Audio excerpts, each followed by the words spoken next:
Thank you, Judge Gorsuch, and welcome to the committee. I also want to welcome your friends, family members, supporters, former colleagues, and people you've worked with over the years who have come to show their support. I know they're proud of you, and they're proud of you not just because of what you've done, what you've accomplished professionally, but also because of who you are personally, a man of integrity, a man of great accomplishment, a man of character, and a man of faith. Everyone knows that a Supreme Court confirmation hearing can be dramatic, even emotional at times. The stakes are high. As senators, we understand that there are a few things that are more important than the obligation that we're performing here, than the duty that we're carrying out in connection with this process. These days, it seems like standing for a confirmation hearing in the United States Senate after being nominated to the Supreme Court of the United States can appear a little bit like running for political office. As we've seen over the last few weeks, there are interest groups out there, some supporting you, some opposing you, out there waging campaigns almost as if they were running a campaign for someone pursuing public office. Maybe that's why, especially on this side of the dais, it can be easy to forget that a nominee is an ordinary citizen. Perhaps not ordinary in the usual sense, but at least that person is not a politician. You, sir, are not a politician, which means that the acrimony, the duplicity, the ruthlessness of today's politics are still a little foreign to you, are still quite unfamiliar to you. I hope that they will remain unfamiliar to you. In a former life, when I was a practicing attorney, I had the good fortune of appearing in front of you on the 10th Circuit. And so I know from my own personal experience that you're one of the best judges in the country. You come to oral argument prepared, and you ask fair, probing questions that are designed to get at one thing and one thing only, which is what the law says and what the law requires in each individual case, depending on the facts and circumstances of that case. You aren't there to promote a personal agenda or a political agenda, and you're not there to grandstand. You're there to listen to both sides of the argument in the case. You write thoughtful and rigorous opinions. They're careful and they're well-reasoned, and they're even interesting and pleasant to read, which is very difficult to achieve in the world of appellate litigation. Now, I know I'm easily entertained, but I find your opinions particularly interesting. You have the resume of a Supreme Court justice, but I think what's most impressive, and for our purposes what's most important about your career and about the approach you take to the law is your fierce independence from partisan influence and from any personal biases that you might otherwise be inclined to harbor. The judiciary is set apart from, and in a way set far above, the other branches in our republic, the other organs of our constitutional system, specifically because we allow it to invalidate and interpret the actions of the elected branches.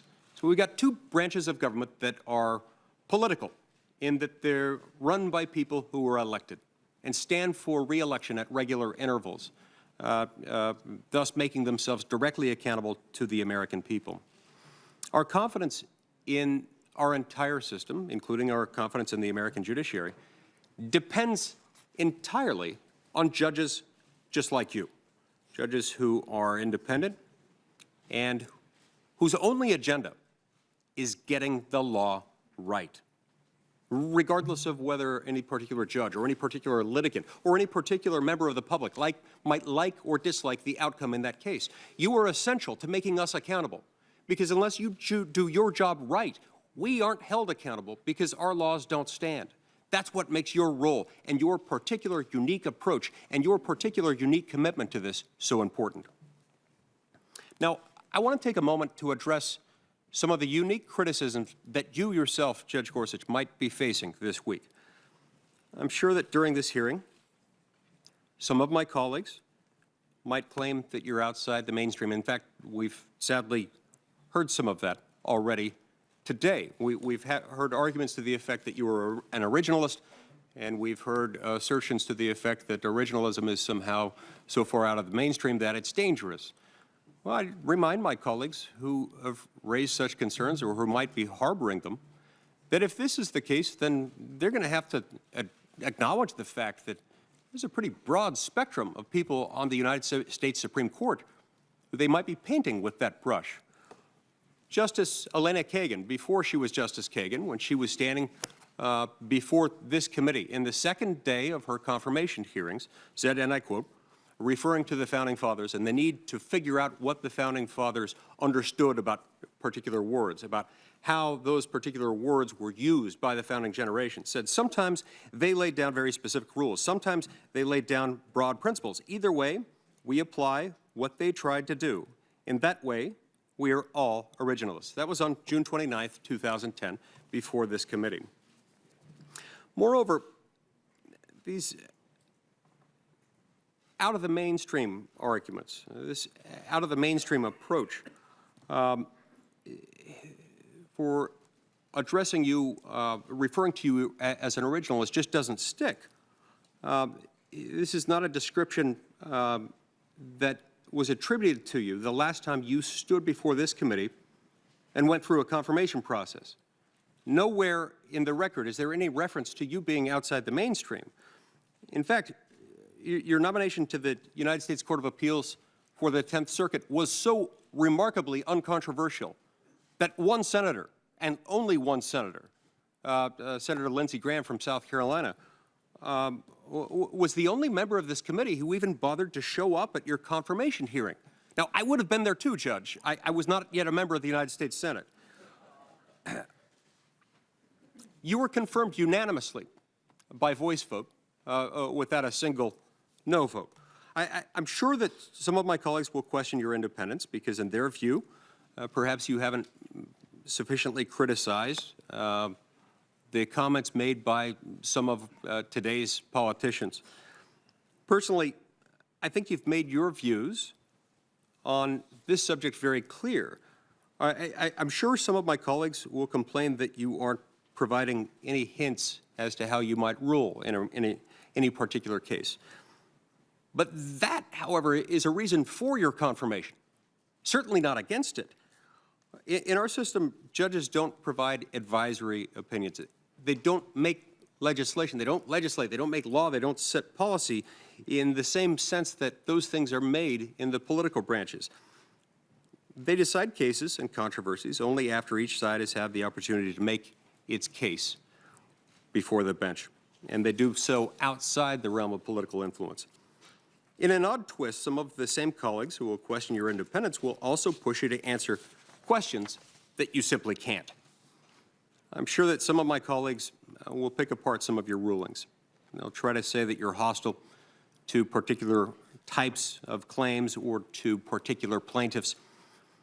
I don't think it's productive to evaluate someone's judicial record by looking at who wins or who loses in his courtroom, at least outside the context of evaluating how the law was interpreted in that case.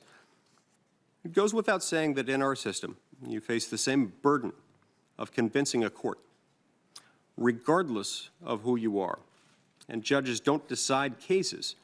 They certainly should never decide cases based on their own personal preferences.